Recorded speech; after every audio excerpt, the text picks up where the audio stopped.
BA final year 5th semester में आपका English का सिलेबस है। राजा राव द्वारा लिखा गया उनका नॉवल है। स्पेलिंग आप देख सकते हैं। इसकी प्रोनाउंसिएशन के बारे में बच्चों बात करते हैं। अभी इसको कांथापुर कह सकते हैं, कांथापुर, कंथापुर, या फिर कुछ लोग कांथापुर भी बोलते हैं, कांठा यानी ठ या फिर ठ। मैं आपकी प्रोनाउंसिएशन की बात करूंगी। साउथ इंडिया में एक्चुअली इसकी प्रोनाउंसिएशन इस प्रकार से होती है कि कंदापुर है, लेकिन हमें फर्क नहीं पड़ता प्रोनाउंसिएशन से, क्योंकि एग्जाम में लिखने के मार्क्स आएंगे आपके। सो इट्स ओके, अगर आपको पता है ठीक है, उस लेवल तक बात की। वरना कांथापुर कहना भी सही है, फर्क नहीं पड़ता इस बात से। आगे बढ़ते हैं। अभी हम नावलिस्ट के बारे में थोड़ा पता कर लें। जैसा कि हमें पता कि हमारे नावलिस्ट का नाम है राजा राव, जिनका जन्म 1908 में हुआ था और उनकी मृत्यु 2006 में हुई थी। और ऑक्यूपेशन की अगर बात करें तो ये राइटर रहे हैं और प्रोफेसर भी रहे, यानी टीचिंग के प्रोफेशन में भी इनका अच्छा योगदान था। अभी इम्पोर्टेंट वर्क्स की बात कर लेते हैं। कांथापुर 1938 में पब्लिश हुआ था और the serpent and the rope इनका दूसरा कोई फेमस वर्क रहा है। सर्पेंट मतलब सांप और रोप मतलब रस्सी। ये तो जैसे टाइटल से ही इंटरेस्टिंग सा कुछ लगता है, जैसे इस कहानी में सांप और रस्सी के बारे में कोई बात की गई होगी। तो अभी अवार्ड की अगर बात कर लेते हैं हम, इन्हें राजा राव जी को साहित्य अकादमी अवार्ड मिला था 1964 में। उसके बाद पद्म भूषण 1969 में और इंटरनेशनल लिटरेचर का कोई प्राइज भी इनको 1988 में मिला था और पद्म विभूषण भी 2007 में इन्हें प्राप्त हुआ था। अभी नावल की थोड़ी डिटेल हम समझ लेते हैं। जैसे हमें पता है कि ये 1938 में पब्लिश हुआ था, रिटन या पब्लिश।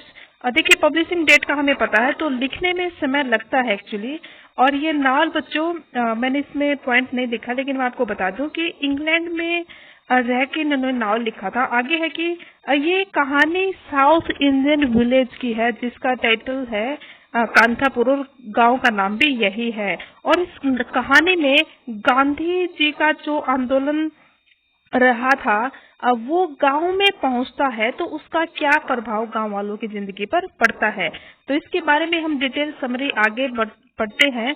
बच्चों, जैसा कि आपको पता है, टाइटल है आपका कांथापुर, और इस कांथापुर टाइटल से ही हमें पता चलता है कि ये गांव है जिसके बारे में कहानी का जिक्र है। और कहानी के जो नरेटर हैं वो अचक्का है। देखिए, कहानी में बहुत सारे कैरेक्टर्स हैं। अभी हम मेन कैरेक्टर्स की बात कर लेते हैं और किस प्रकार से एक दूसरे से जुड़े हैं। कहानी को समझने के लिए आपको बार बार वीडियो को सुनना पड़ेगा, क्योंकि एक बार में हो सकता है कहानी का कुछ कॉन्सेप्ट समझ आए, और आपको ज्यादा क्लैरिटी के लिए आप बार बार रिवीजन कर सकते हैं। इससे आपको रिटन टेक्स्ट पढ़ने में भी आसानी होगी। तो आगे बढ़ते हैं। अचक्का कहानी की नरेटर हैं, जो कि बूढ़ी औरत है उसी गांव की, और गांव की देवी का नाम केंचमा रहा है। और मूर्ति को सेंट्रल कैरेक्टर माना जा सकता है। बाकी एक बड़े क्वेश्चन में भी आपके एग्जाम में आता है, ये जो पर्सन आएगा कि जी सेंट्रल कैरेक्टर कौन है आपके स्टोरी में, और किसे हम सेंट्रल कैरेक्टर कह सकते हैं। नायक कौन है, प्रोटोगोनिस्ट कौन है आपकी स्टोरी का। तो मूर्ति का नाम हम ले सकते हैं। उसके बाद मूर्ति की माता जी का नाम है नरसम्मा। तो मूर्ति की फैमिली हो गई मूर्ति, और उनकी माँ का नाम नरसम्मा। आगे एक और स्त्री का नाम है, एक और लेडी है गांव की, रंगम्मा, जो कि मूर्ति को सपोर्ट करती है उनकी हर एक बात में, और वो आगे जाके गांव में जो आंदोलन हुआ था उसको लीड भी करती हैं। आगे ये जो गांव के सरपंच हैं, चीफ रहे हैं, मुखिया रहे हैं, और गांव में पुलिस वाले आते हैं, बड़े खां। वो पुलिस वाले कब आते हैं कि उन्हें पता चलता है कि गांव में भैया आजादी के जो बातें हैं, अंग्रेजों के खिलाफ जो बातें हैं, जो नियमों के खिलाफ होगी, क्योंकि हमारे यहाँ अंग्रेजों का रूल था। अब जो आजादी की बात करेगा, यानी कानून के खिलाफ जाने की बात करेगा, कानून था अंग्रेजों का। तो कहने का मतलब है कि गांव में उन्हें बड़े खां को, जैसे सरकार को पता चला कि ऐसे ऐसे करके कांथापुर गांव में अंग्रेजों के खिलाफ कुछ साजिशें चली हुई है, और उनको पता करने के लिए उन्होंने बड़े खां पुलिस वाले को गांव में भेजा। आगे एक स्कैफिंगटन कॉफी स्टेट, इसका जिक्र आता है कि गांव के बाहर खेतों में हम कह सकते हैं कि मैदानों में एक कॉफी स्टेट बसा हुआ है, उसके बारे में भी बहुत इम्पोर्टेंट स्टोरी का पार्ट हमें मिलेगा, आगे हम समझ पाएंगे। बड़े साहिब या छोटे साहिब ये दोनों जो हैं ये कॉफी स्टेट के मालिक हैं। बड़े साहिब कॉफी स्टेट के मालिक थे, उनका भतीजा उनकी डेथ के बाद अब छोटे साहिब जो कि उनके भतीजे ने वो कॉफी स्टेट के काम को संभाला। आगे रचना कॉफी स्टेट के मजदूरों में से एक मेल मेंबर है, इनकी फैमिली थी। और जब रचना ने मूर्ति का सपोर्ट किया उसके आंदोलन में, तो रचना को उसकी फैमिली के साथ स्कैफिंगटन कॉफी स्टेट से बाहर फेंक दिया गया था। तो बच्चों ये थोड़ी सी डिटेल मैंने कैरेक्टर्स की बताई है।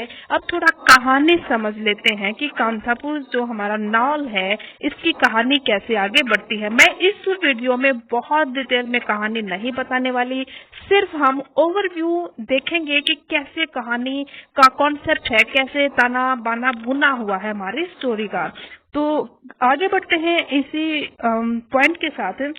बच्चों कहानी शुरू होती है ना, तो उसमें बताया जाता है, ये मैंने नक्शा बनाया, आप देख सकते हो कि मैंने साउथ इंडिया जो दक्षिण भारत है उसके हिस्से का नक्शा बनाया है। मान लीजिए ये भूमध्य रेखा है, सॉरी भूमध्य रेखा नहीं है, ये तो कर्क रेखा है। अब साउथ इंडिया में इधर पानी है आपका, और ये अपने दक्षिणी भारत का मैंने हल्का सा नक्शा बनाया है। अभी ये ईस्ट है यानी पूर्व दिशा, ये वेस्ट है। तो कहानी में मैं आपको क्यों समझा रही हूँ, क्योंकि कहानी में बताया गया है कि वेस्टर्न घाट्स में बसा हुआ कोई एक गांव जिसका नाम कांथापुर, उसका जिक्र है। अब ये वेस्टर्न घाट क्या है, जब दक्षिणी भारत में पश्चिमी हिस्सा जो साउथ इंडिया का पश्चिमी हिस्सा है ना पानी के साथ लगता हुआ, इसको वेस्टर्न घाट बोला जाता है, और इसको कहते हैं ईस्टर्न घाट यानी पूर्वी घाट, और ये पश्चिमी घाट। पश्चिमी घाट की पहाड़ियों में बसा हुआ कोई गांव कांथापुर, जिसकी कहानी के साथ ये स्टोरी आगे बढ़ती है। इसमें कहा जाता है कि इसमें कोई गांव था कांथापुर। अब बच्चों मैं इसको रफ कर देती हूँ, दोबारा से हमें बनाना पड़ेगा इसको समझने के लिए। अभी इसका साइज मैंने कम कर लिया, ठीक है। देखिए ये मान लीजिए गांव है, वेस्टर्न घाट में गांव है कांथापुर। कांथापुर गांव में अलग अलग जातियों के अलग अलग घर बसे हुए हैं। एक इसमें मेन कॉन्सेप्ट ये दिखता है, अगर ये ऐसे गलियां जाती हैं तो हर एक गली में एक ही प्रकार की जाति के लोगों के घर बने हुए हैं, और दूसरी गली में दूसरी जाति के लोगों के घर हैं। और इस कहानी में एक तो बात आती है कि किस प्रकार से जातिवाद एक गांव में कैसे पैर पसारे हुए है। ये बात आजादी से पहले की थी, लेकिन हम देख सकते हैं कि आज के समय भी वर्तमान समय में स्थिति नहीं बदली है। तो बच्चों ये थी कहानी की शुरुआत कि कैसे अलग अलग जातियों के लोगों के घर अलग अलग गलियों में बसे हुए हैं। दूसरी बात आती है कि अचक्का ने तो कहानी का नरेटर जो है ये उन्होंने शुरुआत कर दी कि कैंसमा नाम की जो देवी थी उनका मंदिर था, उनके बारे में बहुत मान्यता थी लोगों की। अब मूर्ति है जो सेंट्रल कैरेक्टर है वो ब्राह्मण परिवार से आता है। अब ब्राह्मणों के घर मान लीजिए यहाँ है, अब परिहार है, ब्राह्मण है, इस प्रकार के दूसरी और जातियां कुम्हार है, पोटर्स नाम से इन्हें रिप्रेजेंट किया गया है। तो कहा जाता है कि ऐसे ऐसे जाति में लोगों की मानसिकता इतनी दृढ़ थी कि वो जातियों में बटे हुए थे। ये कॉन्सेप्ट तो आपको क्लियर हो गया होगा।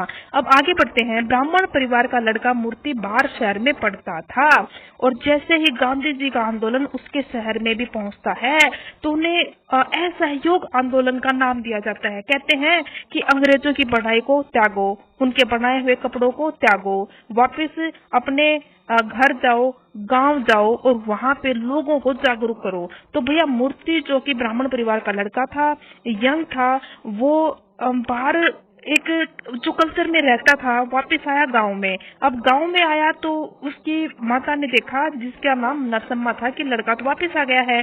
तो बोले बेटा तुम क्यों आए वापस, तुम तो बाहर मैंने तुम्हें बाहर पढ़ने के लिए भेजा था, तुम गांव में वापस क्यों आए हो। तो उसने कहा कि ऐसे ऐसे करके गांधी जी का आंदोलन चला हुआ, मैं अपने गांव में उस आंदोलन को आगे फैलाना चाहता हूँ, बढ़ाना चाहता हूँ। बोले ठीक है। तो माता कहती है ठीक है, तेरे हिस्से इतनी जमीन आती है, अपना ये घर, अपना ये सब जुगाड़ है तेरे नाम का, अब तू आराम से खा पी सकता है। चलो ठीक है, ये कहानी यहाँ तक हो गई। अब मूर्ति बाहर पला बड़ा लड़का है, इसने देखा कि अब होता क्या है कि कास्टिज्म गांव में ज्यादा उसकी जड़ें गहरी होती है, लेकिन बाहरी माहौल में, शहरों में, जितने ज्यादा बड़े शहर में जाएंगे वहां पे लोगों की मानसिकता कास्टिज्म के प्रति उतनी ही हम कहते हैं कि कम होती जाएगी। उन्हें ज्यादा समझ नहीं इन बातों की, वो इन बातों से उन्हें फर्क भी नहीं पड़ता, पहले भी नहीं पड़ता था, आज के समय भी ऐसी बात है। तो वो लड़का गांव में आया, देखा यहाँ तो मुश्किल है, लोगों को इकट्ठा करना ही मेरे लिए, यूनाइट करना ही मेरे लिए इतनी बड़ी समस्या हो चुकी है, कैसे मैं आंदोलन में उन्हें एक करूंगा, जबकि यहाँ पे तो लोग आपस में ही बटे हुए हैं। तो ये समस्या मूर्ति के सामने आ गई। तो यहाँ तक की भी कहानी आपको समझ आ गई होगी। अब होता क्या है कि जब शुरुआत में तो मूर्ति को हर कोई वेलकम कर रहा था कि चलो बाहर से आया है लड़का, पढ़ा लिखा है, कुछ ज्यादा पता होगा, लेकिन होता क्या है, धीरे धीरे जब ये ब्राह्मण लड़का परिहारों में और कुम्हारों में या दूसरी जाति के लोगों में मिलने जुलने लग जाता है अपने आंदोलन के रिगार्डिंग, तो दूसरे लोगों को दिक्कत होती है, उसे ब्राह्मण समाज से निष्कासित कर दिया जाता है कि भैया सीधी बात है कि इसका हुक्का पानी बंद है। अब हुक्का पानी बंद हो गया, अब इसकी माता को बड़ा झटका लगा और उनकी मृत्यु हो जाती है इस सदमे से। लेकिन धीरे धीरे आंदोलन आगे बढ़ता है, एक तरफ जो गांव वाले इसके खिलाफ थे धीरे धीरे इसकी तरफ आने लगते हैं और एकजुट होने लगते हैं। हम देखेंगे एक बड़ा जश्न भी बनेगा कि किस प्रकार से वही गांव वाले जो कि आपस में बिखरे पड़े थे, अब धीरे धीरे कैसे एकजुट होकर अंग्रेजों के खिलाफ खड़े हो गए हैं। तो बच्चों, ये मैंने कहानी का थोड़ा सा ढांचा आपको समझाया है कि किस प्रकार से कहानी आगे बढ़ती है। अब बड़े खां का जिक्र आया था तो थोड़ा ये भी समझ ले, बड़े खां क्यों आया था गांव में? क्योंकि उसे खबर मिली थी कि जैसे मूर्ति वापस आ गया था गांव में, अब उसने धीरे धीरे लोगों को इकट्ठा करना शुरू कर दिया था कि मैं गांधी जी के आंदोलन को आगे बढ़ाऊंगा। अब उसने किया क्या कि भजन कीर्तन हम कह सकते हैं कि गांव में पाठ करवाना शुरू कर दिया था और उस भगवान के पाठ के नाम पर लोगों को इकट्ठा किया गया कि देखिए हमने एक पूजा रखी है, हर रोज यहाँ पे पाठ होगा, पूजा पाठ होगी, आप हर रोज आए और इसमें भाग लीजिए, भगवान राम के नाम लेने हैं, सीधी बात है। अब गांव वाले आने लगे, जुड़ने लगे, उन्हें इस बहाने बुलाया जाने लगा और यहाँ बैठ के उन्हें गांधी जी की बातें बताई जाने लगी। बड़े खान को सरकार ने इसलिए भेजा कि तुम्हें पता करना है कि कांथापुर में ये जो पाठ रखा है इसके नाम पर गांधी जी की बातें फैलाई जा रही है, अंग्रेजों के खिलाफ लोगों को किया जा रहा है, तुम पता करो और खबर लो गांव की। तो ये सरकार की तरफ से आया था गांव में। अब ये मुसलमान था, मोमदन था, इसको गांव में किसी ने रहने की जगह नहीं दी। इस वजह से बड़े खां ने इस बात को पर्सनली ले लिया। अब बड़े खां जब गांव वाले ने तो रहने की जगह नहीं दी, बड़े खां कहाँ पहुंचा? बड़े खां स्कैफिंगटन कॉफी स्टेट में पहुंचा और वहां के मालिक ने इसको क्वार्टर दिया। अब दुश्मन का दुश्मन दोस्त होता है, गांव वाले बड़े खां के दुश्मन हो गए और ये गांव वालों का दुश्मन बड़े खां हो गया। इनके दुश्मन अंग्रेज थे जो कि कॉफी स्टेट का मालिक था, ये दुश्मन थे गांव वालों के, ये दुश्मन था गांव वालों का, तो दोनों मिलकर दोस्त बन गए। अब दोनों ने कहा कि हम इकट्ठे मिलकर गांव वालों को देखते हैं। तो ये जिक्र था स्कैफिंगटन कॉफी स्टेट का और ये मैंने थोड़ा बहुत आपको कहानी समझाया। हम एक और वीडियो बनाएंगे जिसमें डिटेल में हम आगे कहानी कैसे बढ़ती है और फिर उसके बाद हम धीरे धीरे समझेंगे कि क्वेश्चन कैसे पूछा जाता है एग्जाम में और उसके बारे में हमने कैसे लिखना है। तो बच्चों, आज की वीडियो में इतना ही। आई होप आपको समझ आया होगा। Thanks for watching and subscribe.